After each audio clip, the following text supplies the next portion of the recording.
Hello friends, मैं प्रीति सोनी छत्तीसगढ़ से। Friends, हमारे शरीर में आत्मा कहाँ पर होती है, क्या आप जानते हैं?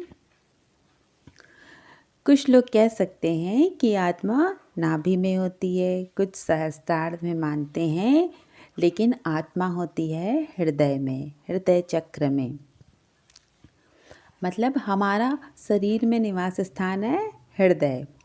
और फ्रेंड्स, आप ये जानते हैं कि हर जीव में भगवान होते हैं। तो क्या आप जानते हैं कि भगवान कहाँ पर होते हैं? भगवान भी हमारे हृदय में होते हैं। तो कहने का मतलब ये फ्रेंड्स, जैसे कि कोई करोड़पति इंसान है या किसी के पास 100 करोड़ हैं, अचानक से उसे 200 करोड़ और मिल गए, तो वो कितने घमंड से चलेगा ना, कितना अकड़ के चलेगा। या जो बड़े बड़े पोजीशन में हैं, बड़े बड़े पोस्ट में हैं, बहुत ज़्यादा पैसे वाले हैं, वो कितना अकड़ के चलते हैं।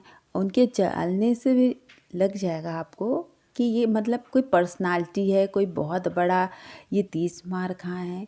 तो फ्रेंड सोचिए, वो इतने अकड़ के चल सकता है थोड़े से पैसों के लिए, थोड़े से रुतबे के लिए।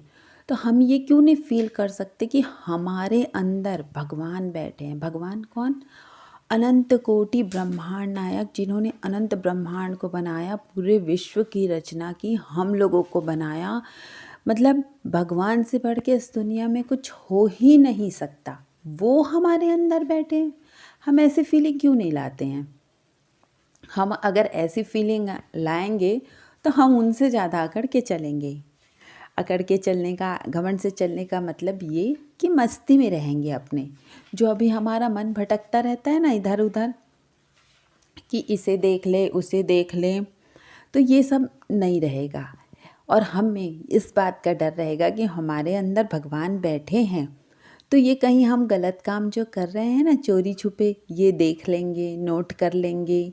क्योंकि भगवान हमारे हृदय में है, तो क्या करते हैं भगवान? हमसे कर्म करवाते नहीं, हमारे भाग्य को नहीं बदलते। भगवान भी जो कर्म का सिद्धांत है, जो हमने किया हुआ है जन्म जन्मांतर से, उसी का फल हमें अभी मिल रहा है। वही किस्मत बन के आई है और वही हमें करना ही पड़ेगा।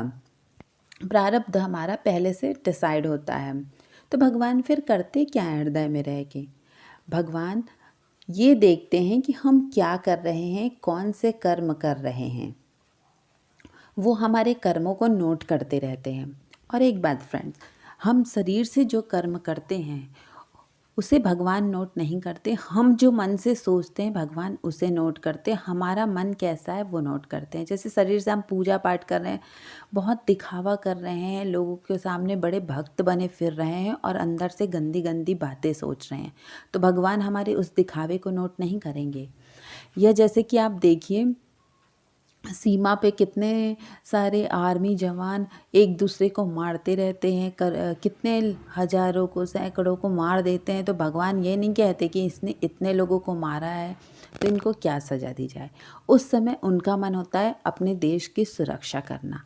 इसी प्रकार से हम किसी को दुख दे रहे हैं, परेशान कर रहे हैं और ऊपर से दिखावा कर रहे हैं, तो भगवान उस दिखावे को नहीं मानेंगे। जो हम परेशान कर रहे हैं, लोगों को दुख दे रहे हैं, जो मन से कर्म करते हैं ना, भगवान उसे ही नोट करते हैं। तो बस हम अगर ये मान लें कि हमारे हृदय में भगवान है, तो हमें कुछ भी गलत करने की ज़रूरत नहीं है, हम खुद नहीं करेंगे। और एक बात फ्रेंड, जब हमारे हृदय में भगवान है तो हमें दूसरों की क्या ज़रूरत है?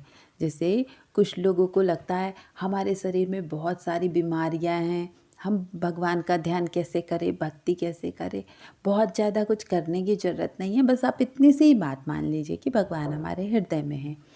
क्योंकि देखिए, आपको जो भी परेशानी होगी, बट आपने रामकृष्ण परमहंस जी का नाम सुना है? उन्हें कितनी परेशानी थी, उन्हें ब्लड कैंसर था। लोग कहते थे कि आप तो इतने बड़े परमहंस हैं, ज्ञानी हैं, माता से बात करते हैं, तो आप माता को कहिए कि आपकी ये परेशानी दूर कर दें। रामकृष्ण जी ने कहा कि इस गंदे शरीर को छोड़ना ही है। अगर इसमें कैंसर ना हो, कोई बीमारी ना हो, तो भी ये शरीर तो कभी जाएगा नहीं, कभी साथ देगा नहीं, हमेशा एक ना एक दिन तो ये शरीर छोड़ना है। तो इस गंदे शरीर के लिए मैं माता को क्यों परेशान करूं? रामकृष्ण जी ने ये बात नहीं मानी। तो हमारी बीमारी तो फिर भी छोटी मोटी है। ये तो लोग ना भगवान का नाम लेना नहीं चाहते, इसलिए बहाने करने लगते हैं कि हमारी बीमारी है या हमें ये प्रॉब्लम है वो प्रॉब्लम है। अरे कौन सी प्रॉब्लम है, हम शरीर तो है ही नहीं, हम तो सिर्फ एक आत्मा है। आत्मा को कोई परेशानी नहीं, आत्मा का कोई रिश्तेदार नहीं, सिर्फ भगवान है। आत्मा का एक ही रिश्तेदार है और वो होते हैं परमात्मा। और इस संसार में तो सब आते जाते रहते हैं। जैसे कि आप देखिए, दशरथ जी तो राम जी के पिता थे, फिर भी उनको किस तरीके से मरना पड़ा। उसी तरीके से अभिमन्यु 16 साल की उम्र में ही गए भगवान के भांजे होते हुए। मतलब जिसका स्टेशन आएगा वो तो जाएगा ही, हम उसे चाह के भी नहीं रोक सकते। ये तो कर्म का सिद्धांत है, भगवान भी इसमें हस्तक्षेप नहीं करते। तो सिर्फ हमें भगवान की भक्ति करनी चाहिए। हमें ये मानना चाहिए कि आत्मा है, सारे लोग आए जाए कुछ भी हो, हमें भक्ति नहीं छोड़नी चाहिए। थोड़ी परेशानी है, क्योंकि हमें आदत है परेशान होने की, तो हम थोड़े परेशान भले हो जाए, लेकिन मन से अपने को आत्मा मानेंगे ना, तो कोई दुख हमें छू नहीं सकता। तो फ्रेंड्स, एक बार आप ट्राई तो करिए, एक बार आप भक्ति की ओर कदम बढ़ा के तो देखिए। जैसे कि ये आप मान रहे हैं कि ब्रह्मांड नायक हमारे अंदर है, हमारे हृदय में, तो ये एक दिन में 1-2 मिनट में तो ये काम नहीं हो पाएगा। इसका आपको निरंतर अभ्यास करना पड़ेगा। डेली ये बात सोचनी पड़ेगी आपको। जब याद आ जाए ना, बस आप इतना ही कर लीजिए कि मेरे अंदर भगवान बैठे, मेरे अंदर भगवान बैठे। आपको दूसरा कुछ भी करने की ज़रूरत नहीं है। आप ये करके तो देखिए कितना आनंद प्राप्त होगा, इतना इसी आनंद में खोए रहेंगे।